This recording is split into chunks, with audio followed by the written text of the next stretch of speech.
Okay friends, it's time to get started on replacing our harmonic balancer, or what you might call a crank pulley. Now the first thing that I want to mention is if you were to look at the front aspect of it, or the part that would be facing away from the vehicle, you're going to find a big old sticker on it, and essentially it tells you to read the instructions before you proceed. I'll give you a quick brief about those instructions. Essentially, when you read through them, it's going to tell you that you might have to do a relearn procedure on that crank position sensor. More than likely, you're going to need a scanner of some sort so you can get in there and you can complete that relearn procedure. It's not something that you need to do every time, but there is the possibility, so keep that in mind. With all that said, let's get started under the hood. Now, looking along the passenger side of the engine, you have a nice clear view of where your crank pulley is, or the harmonic balancer. To be able to access this easier, we're actually going to access it through the passenger side wheel well. So keep that in mind. We're going to have to raise and support the front of the vehicle, remove the wheel and the splash shield so we can gain access at some point. Now with that said, we're going to come right over here to our serpentine belt. Generally with these, I like to give them a little tug to make sure that the serpentine belt tensioner is functioning properly. After that, I'm going to have to go ahead and remove this, but before we do, take a quick note of the belt routing. There's pulleys that it goes over, and there's pulleys that it goes under. The back of the belt touches against things, and the front of the belt touches against things. Take a quick note. With that said, let's move along to removing this belt. I'm going to come right over here to the tensioner using a 14 millimeter. I have my serpentine belt tool. We're going to turn this counterclockwise. That's going to release the tension. Now we can carefully remove the serpentine belt. We'll get our tool out of the way. Now typically at this point, I just go ahead and remove the belt completely. The reason why I want to remove it completely is because I don't need it in the way, and also I like to give it a thorough inspection. Looking at the belt, you want to inspect the backing. Make sure it doesn't look like it's torn, worn, cracked in any way. Also, if it looks like it's excessively shiny, generally that means that it's worn. This one is a little bit shiny, but it's really not in poor condition at all. We also need to pay attention to the ribbed area, the other side. You want to go ahead and wiggle this around a little bit, and we're looking to see if we see a whole bunch of dry rock cracks or large splits in it. Anything that looks like that typically is a good idea to go ahead and replace that belt. This one overall looks good. I'm going to set it aside. Now we're at the point that we're going to safely raise and support the front of the vehicle so we can start accessing that crank pulley. Obviously, the wheel's up off the ground. We're going to continue on by removing all 5 of our 19 millimeter lug nuts and then the wheel. With the wheel out of the way, let's continue on by removing this plastic inner wheel well. You're going to find several push clips that you're going to have to remove this panel. Just keep in mind that you don't have to remove the entire thing. We only need the area that we need to access. You're going to find several push clips, 7 of them to be exact. One here, here, make your way down along the side, and then there should also be 2 more underneath this area that come through from the front to the back. Ours are missing. To remove these, typically you just go ahead and grab on the center aspect of it. You're going to pull it out a little bit. That should unlock it, and it should pop right out of there. Continue on to all the rest and remove the panel. Inspect this, set it aside. With that out of the way, we have a nice clear view of our crank or harmonic balancer, whichever you want to call it. We're going to have to remove this bolt right here to get this off. Let's use our 24 millimeter socket to remove this bolt.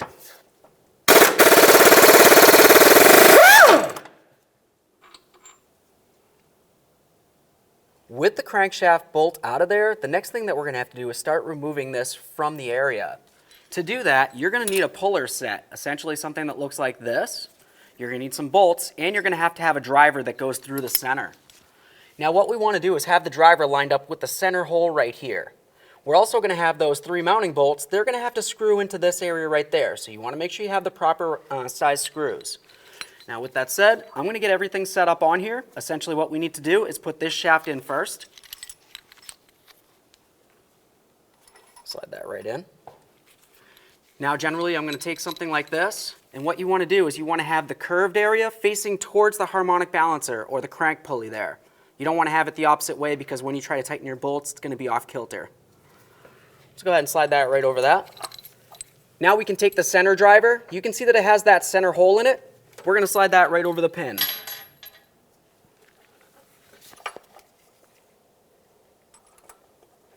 We'll start that in there a couple threads. We don't need to go all the way in with this because we still have to put in our other 3 mounting bolts that screw directly into that harmonic balancer.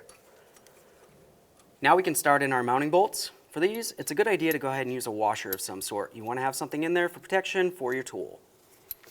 Start this first one in there. The process is going to be the same for all three. In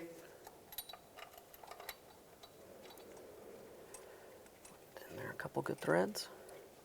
Now you want to make sure you have it in there plenty of threads. You don't want to just catch it with one thread, because when we go to pull on this, it's going to be applying a lot of pressure and you don't want to strip anything out. So just keep that in mind. If it doesn't feel like the tool is close enough, just go ahead and unscrew this driver right here a little bit further to bring the tool closer to the harmonic balancer so you can continue tightening it. Let's grab those other bolts.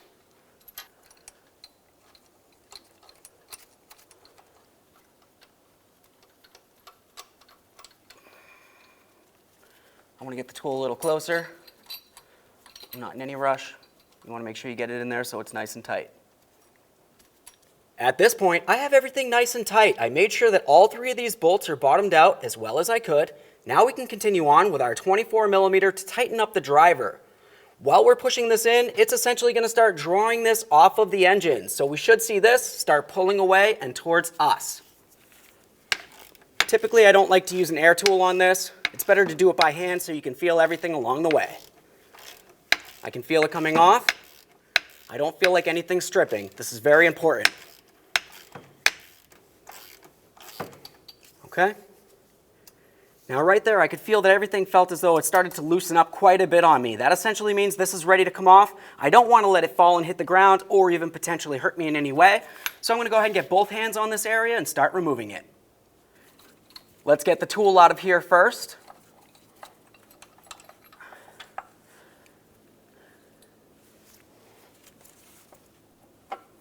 Carefully pull this out of here. There it is, friends.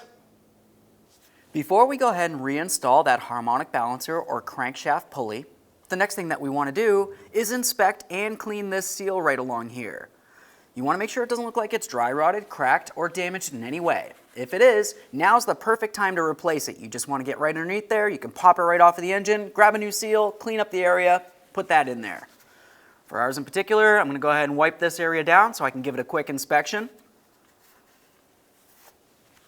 Assuming it looks good, I'm going to continue on with a little bit of petroleum jelly just as a lubricant, so when I put the new pulley on there, I don't have to worry about it folding over that seal.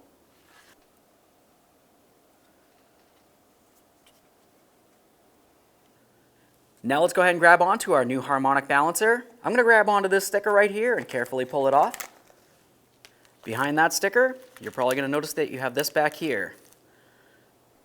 Before we go ahead and put that crank on there, I just wanted to talk to you about this piece, which is located behind that sticker on it. This is essentially a keyway, and what it needs to do is it needs to slide into a position that's on this shaft right here. It should have a slot in it.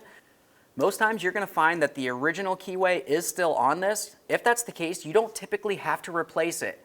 Essentially, if it didn't have something there, or maybe it fell out or it was damaged, you'd want to replace this. To do that, you just go ahead and slide it right out of there and then slide in the new piece.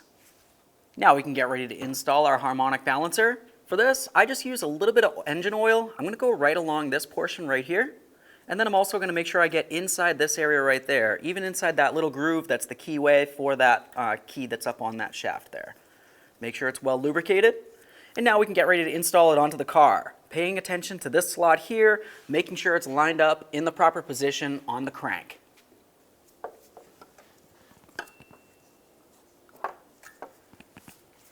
Should want to slide up on there. I'm just going to rotate this until it feels like it wants to slide on. I felt it just slide right into that groove.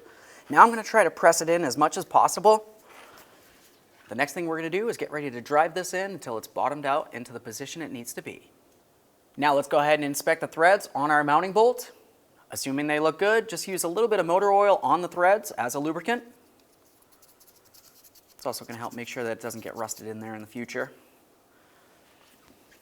Now we can take this, we're going to start it right in there by hand, making sure that we're not going to cross-thread it in any way. Now we're going to tighten this with our ratchet. Now as you were tightening this up, what you might have noticed once it was bottomed out, it started turning on you. Essentially the engine's turning over. Of course it's not starting, but it is actually turning over the engine. We need to prevent that from happening, essentially holding this still so we can continue on by torquing this to the manufacturer's specifications. I'm going to use my two mounting bolts that go inside this area here, put them both next to each other, and then we'll use a pry bar to hold everything from spinning on us. You can see the exact way that I have this lined up. I put it underneath this bolt, over that one right there, and I brought it all the way down so it's resting on the frame. Now at this point, we're going to torque this bolt to 111 foot-pounds. Keep in mind that bar could potentially slip. I don't want this to turn and hit you in the face.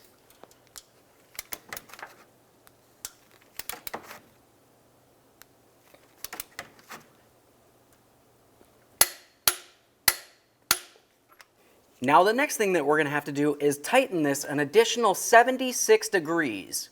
So obviously if I was to start from right here, 90 degrees would be bringing it straight across this way. Just keep that in mind. Go ahead and bring it this way a little bit. Now I'll bring this so it's at the straight down position. Once it's torqued to the manufacturer's specifications, go ahead and remove those mounting bolts. Now let's get this inside wheel well panel back in here. I'm going to slide it in position. We remember when we removed it, it was up and behind this area, so I'm just going to go ahead and slide it right up there. Now also what you're going to notice is this has to actually slide behind the bumper cover, but this area that's closer to me goes over the bumper cover. It has some slots where it should fit right in. Slide it right in there. Now we can go ahead and start putting in all of our push clips that we went ahead and removed. Start with any one you want. Just reinstall them so it's nice and secure. Now it's time to get our wheel back up on here.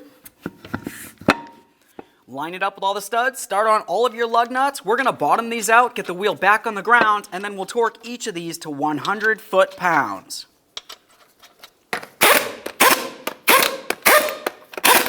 With the wheel safely back down on the ground, we're going to go ahead and torque these in a crisscross manner.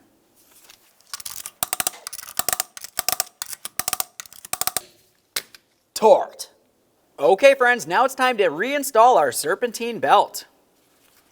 To start doing this, I'm going to take this end and I'm going to go all the way down to that crank. Let's get it right on that pulley into all the grooves. This is super important. Now what I want to do with the back side of the belt here, or the part that's furthest towards the rear, is bring it around this water pump. Make sure it's still in the grooves on that crank. Now we're also going to bring it up and over this tensioner pulley.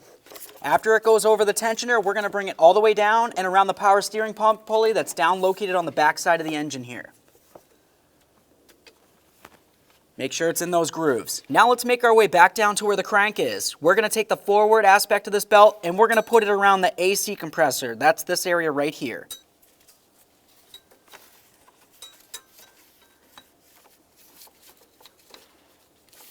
There we are. Now at this point what we want to do is hold the belt taut up in this area near the alternator. Holding it up here, we'll grab our tool, put it on here, relieve the tension, put it up in a position.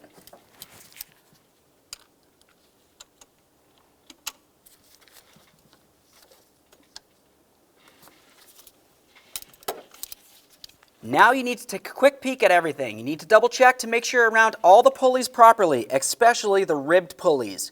If you're off by just one tooth on any pulley, you could potentially cause some serious damage to your belt. Okay friends, we got the car back together. What's left to do now? Now typically for me personally, I like to do an oil change after I do a process like this. It makes sense to have nice clean oil in there. After that, I'm going to go ahead and take it for a road test. While I'm on the road test, I want to make sure I don't get a check engine light. If I do, more than likely something's disconnected along the way. Just double check everything. Aside from that, thanks for watching.